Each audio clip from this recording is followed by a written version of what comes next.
We live in three different time spaces: the past, the future, and the present. We shuffle back and forth throughout our day, but we mostly live in the past and future. Most of our thoughts are consumed with yesterday or tomorrow. What if he never left me? What if I never took this job? Where am I going to be in 5 years? Will I still be doing what I do now? If not, how am I going to pay my bills? What if he never calls? What if I never find the one? And on it goes. Living in yesterday or tomorrow pulls us out of the present and keeps us as in a subtle fight or flight panic state. Basically, we are in constant worry. It creates a thin, or for some a thick blanket of anxiety. This anxiety keeps us at a lower frequency and prevents us from truly thriving. Okay, let's break it down like this. There are actually two kinds of time: healthy time and unhealthy time. Healthy time is living in the here and now. An unhealthy time is living anywhere else. When you are living in an unhealthy time, the past or future, you are not living in your truth. Because your truth only lives in the present. So you are living in what was, which can be distorted or would be unknown, which is not real and hasn't happened yet. Healthy means to be here, the only honest space. Most of us spend our days dwelling on the past or obsessing about the future. We get up in the morning thinking about all the things we need to get done in the day. On the drive to work, we analyze our past relationships, our accomplishments, our failures, those expensive shoes were waiting to go on sale, the potential raise, our credit card bill, the date last night, the party this weekend. Then at work, there are more to dose, rehearing presentations in our heads, wondering why we're gaining weight, losing our hair, why he didn't call, she didn't text, reminding ourselves to stop being a pushover, debating what we want for lunch, how to change our parents, talk to our boss, address our love, and suddenly the day is over. Now we're in bed, replaying the day and where we could have done more. We have trouble going to sleep, which means we wake up grouchy as we start our mental machine all over again. This becomes a pattern that waters us down and turns us into zombies who drag through life clenching lottery tickets and a grudge. If we want to change the future, we must focus on the now.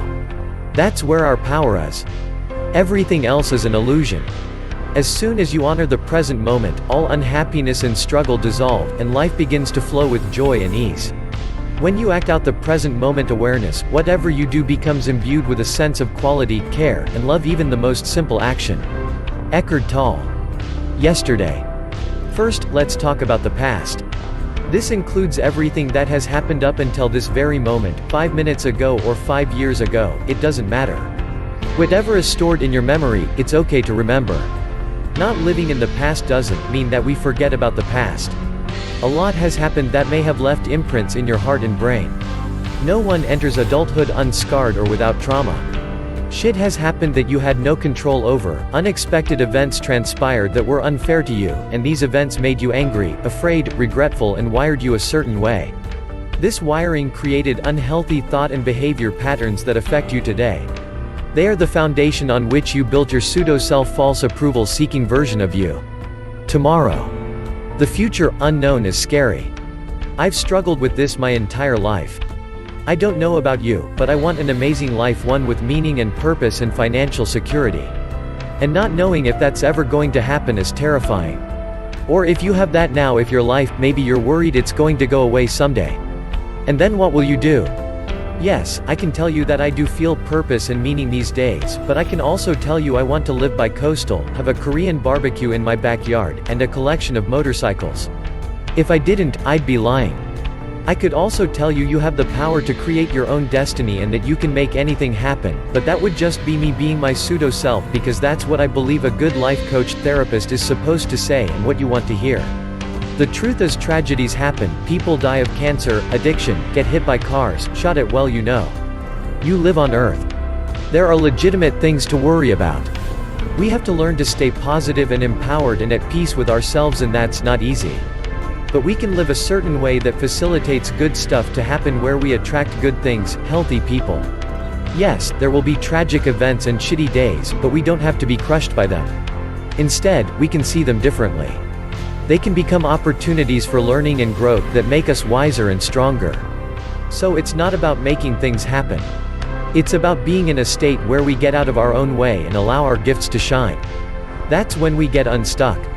That's when good things happen and we can start to build happy, The beginning of this process starts with living in a healthy time.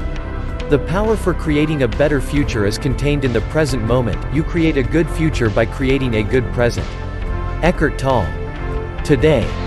One way to stay in healthy time and swipe your past-dwelling future-tripping state clean is to practice gratitude. Before you roll your eyes, let me tell you my story with gratitude. I always thought that gratitude was a wellness buzzword until I started to practice it.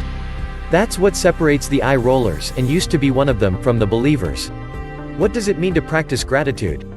Practicing gratitude doesn't mean that you're grateful only when good things happen.